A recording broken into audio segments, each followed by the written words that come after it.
You're listening to Tabletop Arcanum, a podcast dedicated to learning and exploring the hobby of tabletop gaming.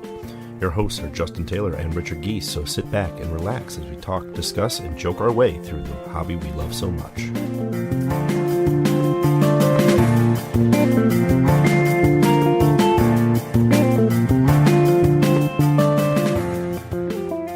Welcome to Tabletop Arcanum with your host, Justin. Say hi, Justin. Hi, Justin. And Ricky. And today we're coming to you all about expansions.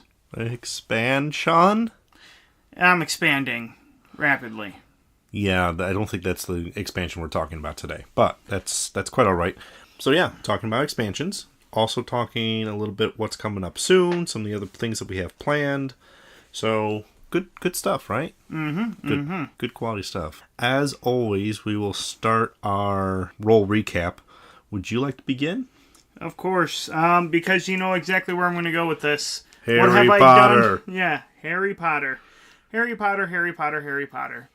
Can't get away from it, not complaining. It's a great game. But me and you both kind of went on a little bit of a kick with Barnes & Noble with some of their summer clearance. I picked up quite a few games.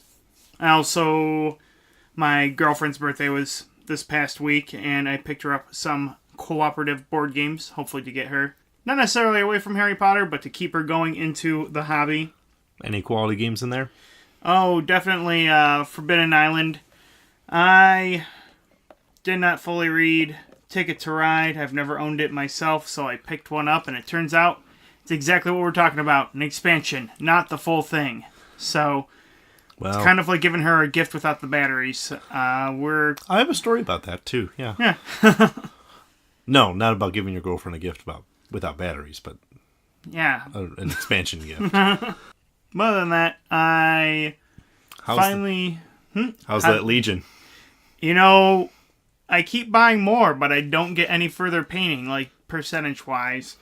I did finally pick up Leia and the Fleet Trooper expansions because we love Fantasy Flight, but their print schedule's all kinds of goofy. So they've been out for quite a while, and they've been sold out for quite a while. So our friendly local gaming store finally got them back in stock. I finally got my own copies. And they've just been thrown on top of the pile of stuff that still needs to be primed and painted. Which, if you wish to see this pile of stuff, you can find that on our Instagram. Yeah. We're on the verge of an intervention. Definitely check us out, the Instagram at Tabletop Arcanum. You can definitely see how far I've gone. It's pretty far. Yeah. So, intervention imminent. So what have you been up to? Since we last talked, what I had played was LCG night. Played a little bit of Legend of the Five Rings. Also played a game of War Chest by AEG, which we talked about a little bit. Had a lot of fun with that one. And then at the Friday night board game night, played a couple different games. We played Sagrada. We played Hail Hydra again, because there was a lot of people who wanted to Hail Hydra, or not so much Hail Hydra. Spoiler, Hydra won again. I have yet to see S.H.I.E.L.D. win that game. And then we closed out the night with a Dead of Winter Crossroads game, because someone had not played Dead of Winter before, so it was a nice... I was feeling spooky since it was October, so I wanted to keep up with the spooky theme there. Fair enough. We had the L5R tournament, so Legend of the Five Rings tournament for October at the local store. I did not win a single match, as usual, but did have a lot of fun with that. And unfortunately, I may have cracked open Pandemic Season 2. I caught the bug in Season 1, and now that... I just couldn't stop myself. Started Season 2. We got through the prelude because the game plays a lot differently than a standard Pandemic game now. It has some similar elements, but it's definitely a different beast. If you want to play Season 1 first, go for it. It doesn't require you to, but if you're looking for this traditional Pandemic experience, you're not going to find it in Season 2. So we played the prelude to kind of get used to the new mechanics, and then we played January, which was a nail biter. Then that Tuesday, we held our Labyrinth of Lunacy special event for Arkham Horror. That was fantastic because we had 8 players playing Arkham Horror all at once at the same time, trying to cooperatively work together to defeat the evil bad guy who trapped us in this weird interdimensional prison. Yay. Huh. As one does. So the basis of it is the group is split into 3 different subgroups. So essentially you can fit up to 12 players because you can fit 4 players per table. So we did a group of 3, group of 3, group of 2, as evenly spread as we could be with 8 players over 3. Not bad. Act 1 went fairly well. Our second group lost 1 player due to an event in Act 1. Act 2, my group, Group A, was completely wiped out, and we did not make it to the end. That did not stop the game necessarily. The benefit is Group B and C were able to finish it in Act 3 without Group A having to be there. So I lost, but we won, if that makes sense. Delayed the inevitable. Delayed the inevitable, and then another board game night came by. We played Betrayal at House on the Hill. Again, I was in that spooky mood because that's all I want to play right now is like these horror, not necessarily like horror movie games, but definitely like it's zombies, it's vampires, it's ghosts, it's a spooky house. Like I don't know, I just want to get in the mood. It's one of my favorites. It's October. We're ready for it. It's my favorite season for many reasons, and also got to learn the Bloodborne card game. Interesting. I liked the mechanics, but the theme really didn't feel Bloodborne. It didn't feel like... It felt like a solid game with just a skin on it. Fair enough. Yeah. I do enjoy the mechanics, but it was just kind of a thing. Imagine trying to play a legitimate game card game that feels like Bloodborne is you just have a card out and you have people sitting on the other side of the table throwing decks at you until you finally have enough. So, yeah, it worked a little bit different than that, but yeah, in the essence, yeah, it definitely tried to emulate some of that, but it missed out a little bit. Now, on the alternative gaming methods, a non-board game called Super Mario Party for the Switch. That was a lot of fun. I like the new changes. It did bring back some of the board game-esque mechanics where you're rolling a die, moving around the board, going to spaces, collecting stars, trying to win. It maintains most of the random elements of you're going to get screwed over by the dice. Random chance is going to say, hey, guess what? You're winning? Nope. No, you're not. Because reasons. Mm-hmm. They did offer the old Mario parties had this old roll and move, like you got 1 to 6 spaces. Good job. That's all you got every turn. They introduced items that give you a little bit extra movement later on in the franchise. But this time what they added was alternate dice. So each character has a different special die. Like Mario they're all 6-sided dice, but Mario's die faces are 1, 3, 3, 3, 5, 6. So 50% of his die is a 3. So most of the time he's going to go 3 spaces. But you eliminate a little bit of that randomness. You can get allies, which will give you their access to their die. So you can have like Peach or Rosalina or someone else like join you per se. And then you get to roll your character's die or their character's die or standard 6-sided die. So I like it a little bit better for that aspect because that gives you a little bit more control of like, you know what? I really don't want to go very far. So let me roll a die that doesn't give me the higher numbers. Or otherwise, maybe I need to get going. Opposite effect applies then. And then we played a lot of Jackbox Murder Trivia Party. I'm about to pick that up on the Switch. It's a lot of fun. Murder Trivia Party is probably my favorite until this week when they release Jackbox 5 and they bring 8-player You Don't Know Jack into the fold. That's going to be great. Yeah. It's the only reason why I don't play You Don't Know Jack right now, because every time it's always like a group of like 6 to 8 people that want to play, and that one only, the original You Don't Know Jack and Jackbox 1 only supported up to 4 players, so I'm really excited to see that. Definitely will be playing a lot of Jackbox 5 this season. And that is my roll recap. We're going to hit up Kickstarter Corner next. New arrivals. I know you got a bunch of fun stuff in the mail. I did. I finally, after all this time, got my Sentinels of the Multiverse final shipment with the big collector's box to shove it all in. The pretty box, yeah. It's kind of big and unwieldy, but it holds everything, so I'm kind of happy for that. And because of that, I kind of purged my old boxes. One of the board game groups I'm part of, there was actually a guy who had posted a month and a half ago, because he's out in the Carolinas, about how his games were safe from the hurricane, but in the picture he had his Sentinels collection in an open box and had made comment that he didn't have the lid because he took it camping once and left the lid on the car, and that went away. Oh. And I reached out to him because I knew I was going to get rid of my boxes eventually. I'm like, so want a new box? Because I'm going to not need mine very soon. As soon as I get the shipment, I can send you my box. So I was able to do that and do that nice guy thing there. Good. And then the other Kickstarter that showed up was The Reckoners, which was based off the Brandon Sanderson novel series called The Reckoners. Co-op, kind of a dice chucker plotting game. Has a solo variant and fits up to 6 players, so which I'm really excited to get to the table.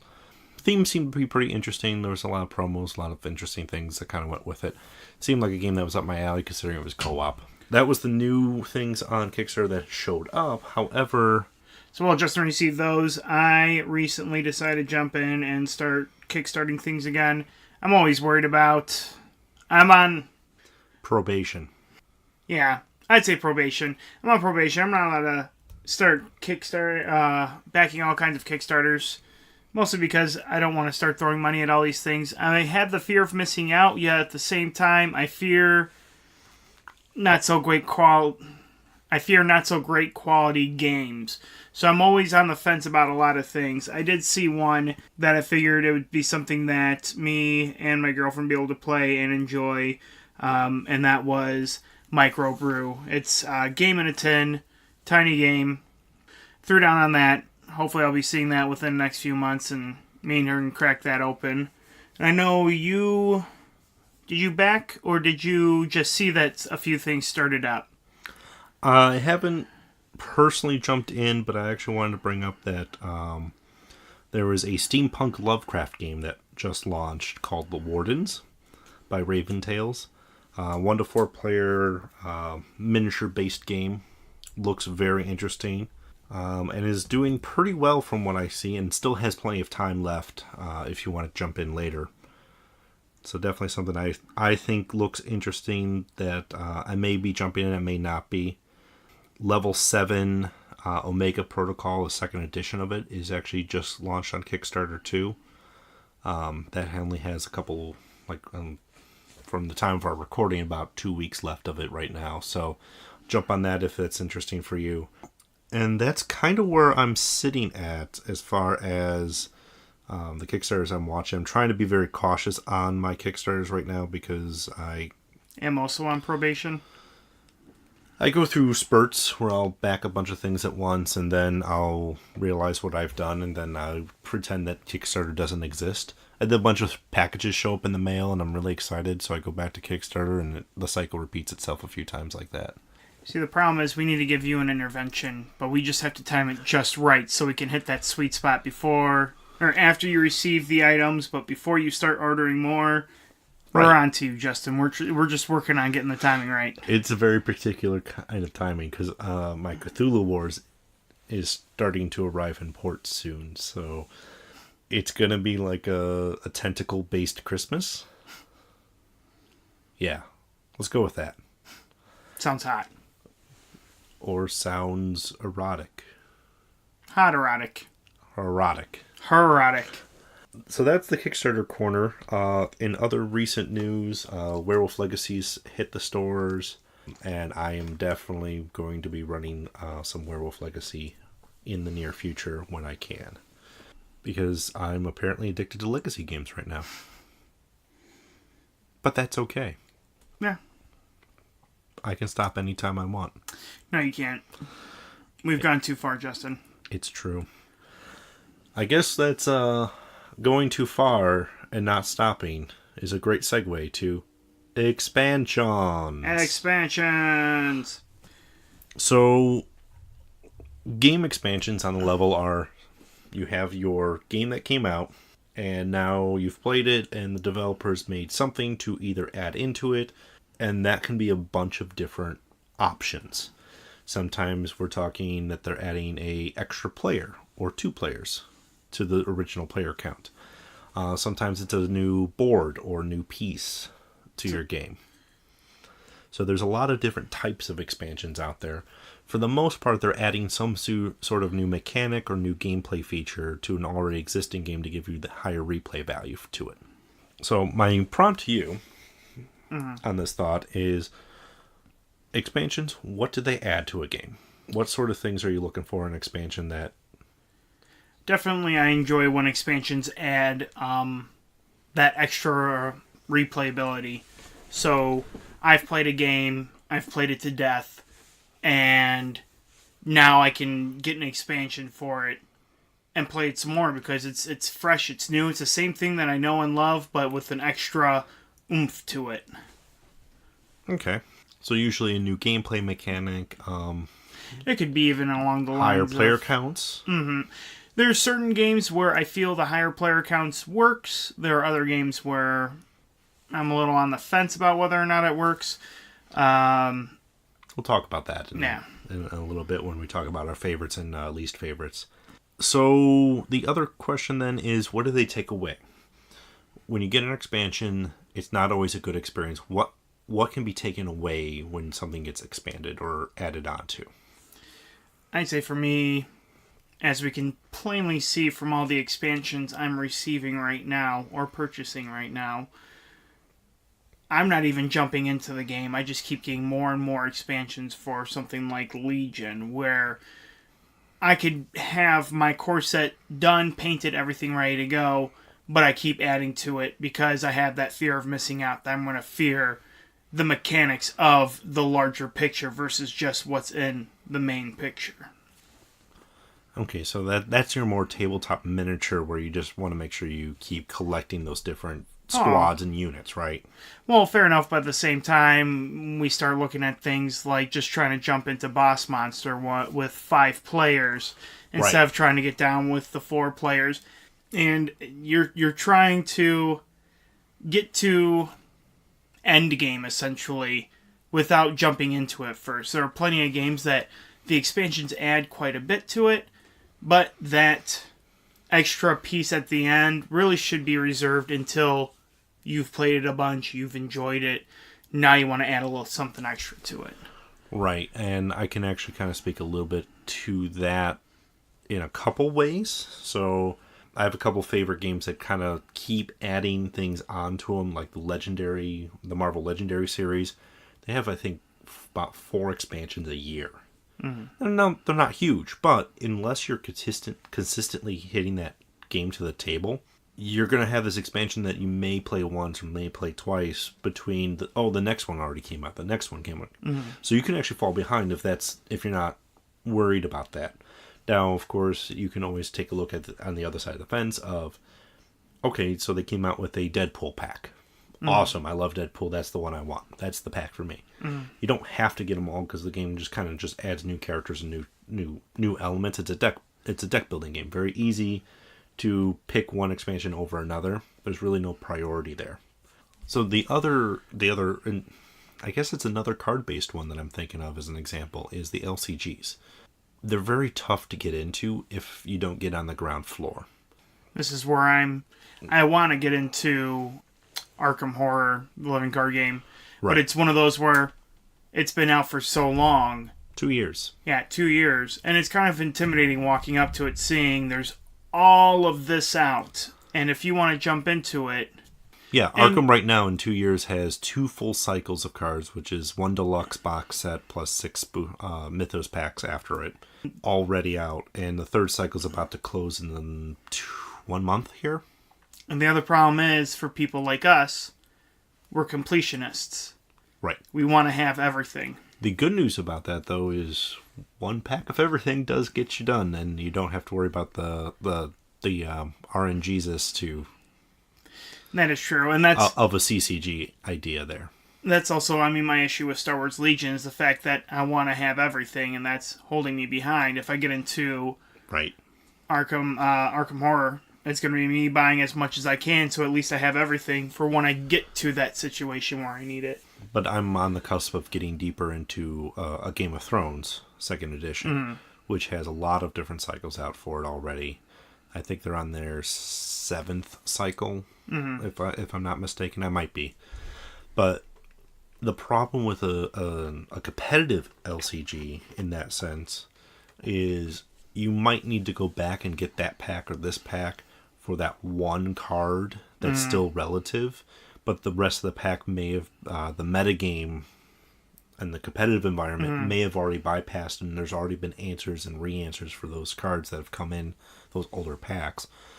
But there's still that one card that is still valid and unique and very strong for deck building.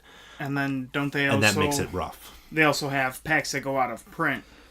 They go out of print pretty frequently because it is a Fantasy Flight product, so they'll kind of like bring them in, bring them out. They don't necessarily ever stop printing them, but you, just like your Leia, where there's several months worth of a dry spell before you can get to it, which makes it tough. And as a competitive game, that makes it extra tough, whereas the ones of Arkham Horror and Lord of the Rings, you can skip a cycle, and it's not the end of the world. You can always come back to it later for that story, that arc. You might be missing out some player cards that you really like, but it's not the end-all be-all of the game. You can work around that a little bit easier than you can on a competitive game. So that's, I'm going to say, kind of a touch away of what's good, what's bad about expansions. Where do you feel about promo cards or promotional material? I kind of wanted to toss this in the expansion thought, because sometimes they'll add like a new character or a feature or something like that. So, thoughts on promos? You've seen me in action with my thought on promos, where I go, this? I don't really care about it. I don't care about promos at all. Until I'm on eBay and I see a promo for Star Wars. Insert this game and I'm here. like, oh, wow, $30 isn't that bad, is it? It's that bad, and I shouldn't do that. But on the flip side, things like Harry Potter, the promos that we received, I want to say 5 or 6 cards they have. Right. There's one of those cards that they have that's a promo that is probably one of my favorite cards. Which one? Sunshine Daisy Butter Mellow Turn This Stupid Fat Rat Yellow. I like it. Nice. I know it's a great callback. It's also, I mean, you lose 1 heart in the game, but you draw 2 cards. And when I play that game, I'm looking to mill that deck as fast as possible, so that card's not normally available. We got it when we saw USopoly, was that? Yep. USopoly at Gen Con, and I picked up one of each card when I picked up the game just to make sure that I had those in there. Right. They add a little bit, but would I still love the game if it wasn't in there? Yes. Right. And that's where I'm a little mixed on promotional cards. Alt arts, I'm usually a big fan of. Like, it's a card that already exists. You can get it normally, but then it has a new art or extended art. Those I have no problem with, and I've never really felt, other than that slight completionist side of me, like, ooh, I want all the alternates because they look cooler. It's an art that I prefer over the original. There is one in Arkham Horror, Unexpected Courage, which is, I was not a fan of the art, and I will... It's a full size card art. I just don't like what's on it. So you win some, you lose some on those. Mechanically, they don't do anything different. Some of the mechanical ones I kind of miss a little bit, and I'm a little upset when they aren't available for most people. Like, oh, you had to get it from this tournament and it's not available elsewhere.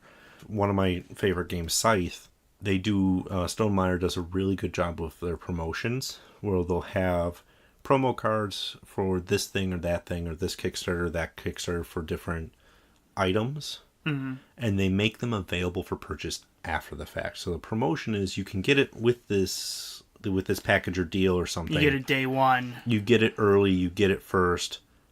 But I know if I don't get it that way, it'll become part of a pack later to at least catch up and not necessarily have that missing out feature. I think exclusiveness is what really drives me bonkers when it comes to promos. I can see that. I can definitely agree with that. At least make it accessible to everybody. Maybe I went to that tournament so I get it for free as part of my participation prize or something of that nature. But have it in such a way where other people can have at least a chance at it without having to go through eBay scalpers and pay $30 for this one alt art card because, well, you went to Gen Con and I didn't. Yeah. And then we also turn into exactly that. I mean, we were trying to see if we can get the promo for Boss Monster for their new expansion, and we kept showing up early in the day, and they were just out because people would just run up and grab them. Mm-hmm. Whether or not they had the game, whether or not they were intending on turning around and selling them. And right now you can jump on eBay and you can find hundreds. So it does kind of make it difficult if you actually enjoy the game to be able to receive that card without having to go through that third party, pay another person money just because they're willing to run up and snag the card right away. Right. The only other promotion that I think sticks in my craw and leaves a bad taste in my mouth is usually a Kickstarter exclusive that fundamentally mechanically changes the gameplay. CMON has a couple of those where the Fox clan for Rising Sun was a Kickstarter exclusive clan where only if you backed it you got that clan, which has a unique power and unique ability and a unique gameplay style, and there's no way to get that otherwise. Some of the monsters from Blood Rage were the same way. The game is great without those features, but I feel like those were something that probably should have been an add-on later and not necessarily an exclusive. Give me an alternative sculpt, or give me what Rising Sun does have on some of the other things, game upgrades. Where instead of plastic coins, they got you metal coins. Instead of cardboard chits, you actually got 3D printed structures or 3D structures instead of cardboard. Yeah, and that's understandable. I don't like the exclusive bits being something that can fundamentally change the gameplay. That's just my 2 cents on it. Other than that, like I said, promos, alt arts, those things I enjoy. And think they add a little bit of fun and value and collectible to something that may not be originally collectible. We'll turn it into kind of what's your favorite expansion that you have seen or played, and what's your least favorite. I'll give you the option. You can name a couple favorites and a couple misses. Just give us some reasons of what you like, what you don't like. I did like you have a Firefly board game where they added, I want to say, was it 2 boards on each side? Yep. They expanded the verse on 2 sides of the board. And that was a lot of fun because it was exactly what we were doing before. But now it's more of a race to get to the edges, get back in, and added a lot more to the game itself. It did expand the length of the game considerably. Yeah. LCG games that me and you have played, both Lord of the Rings and Arkham Knights, those kinds of expansions, I do like the fact that you can get them one by one in addition to everything. I'm trying to think if there's anything else that I have. Because I know one that I'm not a real big fan of. So I'm more thinking about that one right now. Okay, what's that one then? So for one I'm not a big fan of, I would unfortunately have to say Boss Monster. I got the 5 to 6 player expansion. And the problem is there's just already so much going on that when you add that expansion, it really doesn't feel like it's fully fleshed out. Okay. So you add extra heroes in, you add the 2 extra monsters, you added a few extra room cards. But it kind of feels like it wasn't fully integrated. You can definitely tell that it was an add-on and it wasn't initially meant to be in there. Okay, so they kind of forced a 5th, 6th player slot into a game that probably didn't need it. Yeah, because Other than needing to play with higher player counts. yeah, they added a new type, and I think it was like space or Yeah. technology or something like that. And whereas like everything else kind of flowed together, you kind of saw the cards that had multiple icons on it to draw different heroes. It didn't feel like that was really the case with that. It kind of felt it was there, unless you had the specific things for when the heroes came out. You really didn't see it. I rather play that game as a 4-player game instead of a 6-player game. Gotcha. So you, for your favorite and least favorite, I've got a multiple? couple. I've got a couple favorites. One of them is the Lords of Waterdeep expansion, Scoundrels of Skullport. It's one of my favorites. It took a relatively simple, an entry level gateway style worker placement game, and brought it a little bit to like the next level complexity without actually bogging it down. It did add an extra player, which is nice because that game was kind of like the cusp of the right number of players, and then the extra player doesn't really take away or add any extra time to the game, which is beneficial. We'll talk about the reverse of that in a moment. And one of the things that's interesting is they added modular expansions. So you don't have to use... There's like 2 sub-expansions as part of it. And you can use one or the other or both as you wish. So you can kind of customize, oh, I like this feature, I don't like that feature. Use the one you like. Don't use the one you don't like. So it was very easy to drop in, drop out. Con to that expansion is the base Lords of Waterdeep has a really nice plastic molded insert that holds everything in the game in a nice place, and has absolutely zero room for the expansion. Oh, fine. Yeah. So, yay, but there was a slight take back. Gameplay wise, I still enjoy it. The other expansion that I really enjoy is kind of a silly one. It's the Ticket to Ride 1910 expansion. It is literally just pure cards. Gives you different routes and things like that. The thing I really enjoy about it is it swaps out these small mini cards for your routes in the original game to full-size standard cards. I can dig that, yeah. It's a small quality of life upgrade, and totally worth the money for that. Mm-hmm. Other expansions I've kind of enjoyed along the time is usually the Mansions of Madness expansions. I've enjoyed those because they're usually adding new scenarios, new options, new tiles, new events, and new feelings. On the flip side, as I played a lot of the Arkham Horror 2nd Edition, and I really did enjoy their expansions as they came out, the more and more I played that game, the more and more I felt I just wanted to play the original game. Because it started added too much to the decks. The Mythos deck quadrupled by the end of the expansions. All the item decks, so like a lot of things, like the random probability of something in the deck. I really love the shotgun, and there's only so many copies of it. And then you start adding all the expansions into it, you almost never see that shotgun anymore. Mm-hmm. So there's pros and cons to those. I think overall, if you started playing with everything, it bulked up the game so much that maybe you'll see it, maybe you won't. It never really shown that these expansions existed in that game anymore, unless you got that one random card that featured something about it. They did do a clever expansion of expansions with the final one. So they added the sideboards, they added the different neighborhoods that you got these small decks for, and the other expansions never really added to those. They only added to the core game, so that you can buy the core game plus any other expansion and you'll be able to use it all.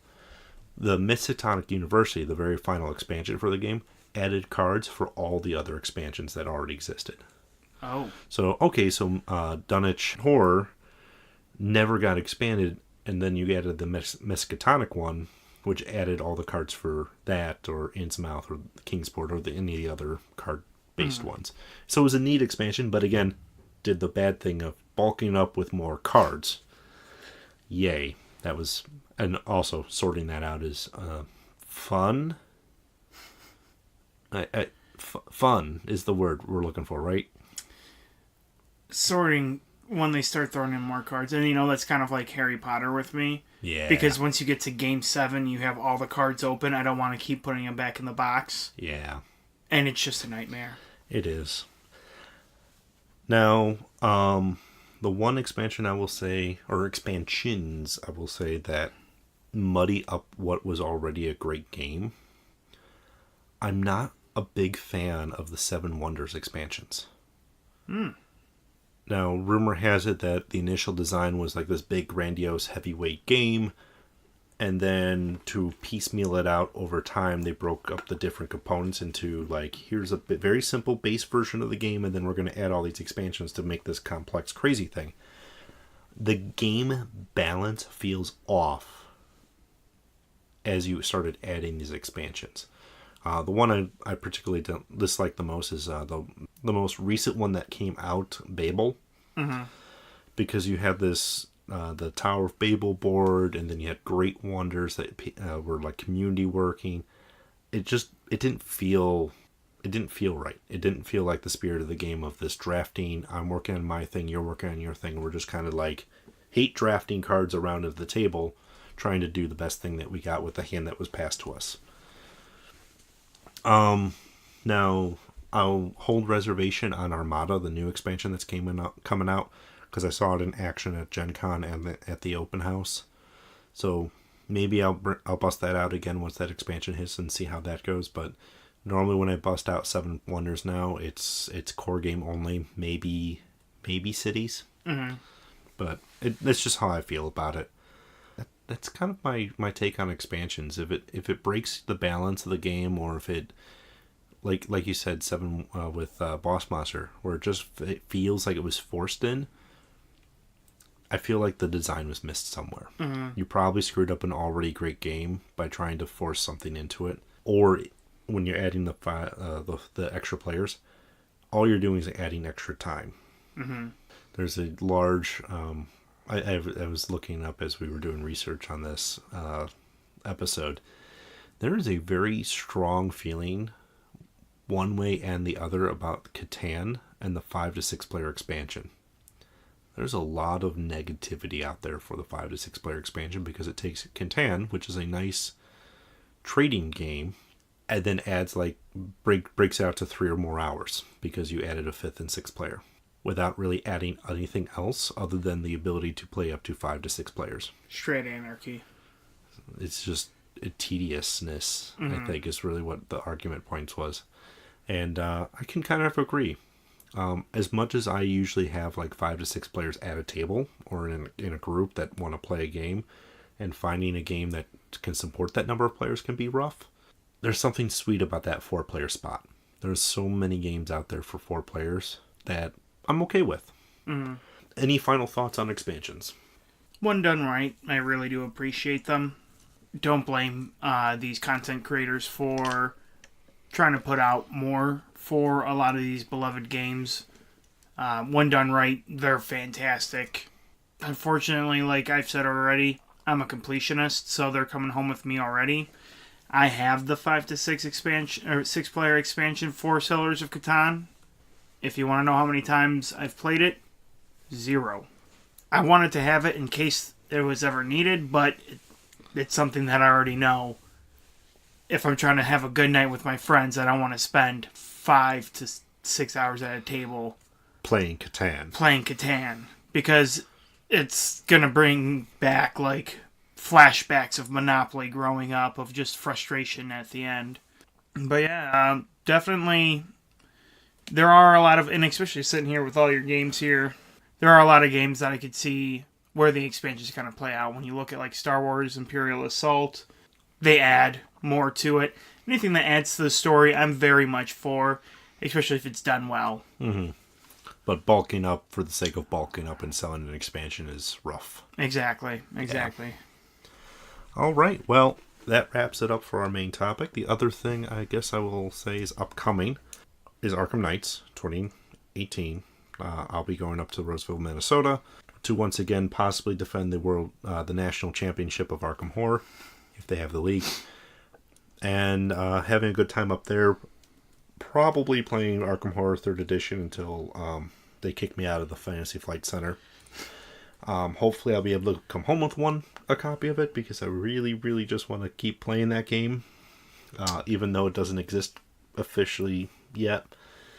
and also see the showcase of the other things. Seeing the follow up scenario for the Knights Usurper, which is the sequel to the Gen Con scenario that we played in August, and seeing how horrible our Gen Con outing will translate into the new scenario, which will probably also translate into a terrible outing for people who are there. So that's going to be fun. Excited about Arkham Knights. Gonna go have a lot of fun up there, and then I'll come back and then we can talk about it. So and I'm looking forward to that. I'm looking forward to giving you my wish list and having you hunt down everything that I need from Fantasy Flight.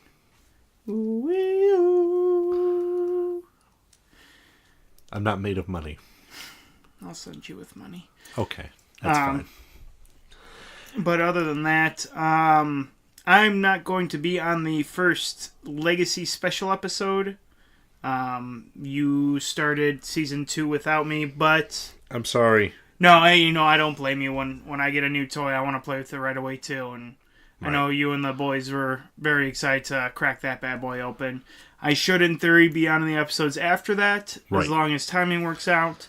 But you all will be looking forward to listening to Justin, hopefully me, and a few other people playing through Legacy Season 2. Correct. We'll definitely make sure, if you don't want any spoilers, we will label the episode so you don't just go into it blind and all of a sudden hear everything that's happening throughout the game. Oh, I'm not really editing anything major out of those.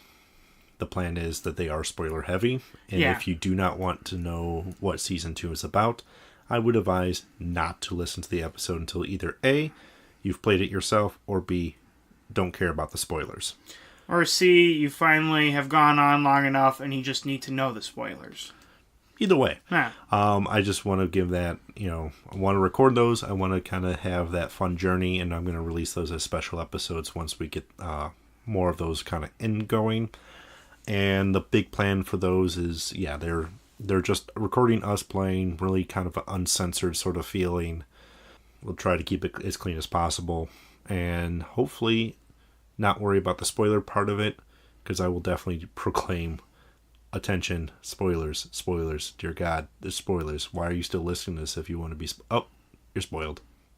Fair enough. So, I'm sorry if you don't listen to the spoiler warnings, but I definitely want to make sure that if you've already experienced it, you hear our journey through this Pandemic Season 2. It's already been fun, and we're only in January. So until next time, this is Justin. And this is Ricky. And they see us rolling, they hatin'. We'll catch you next time.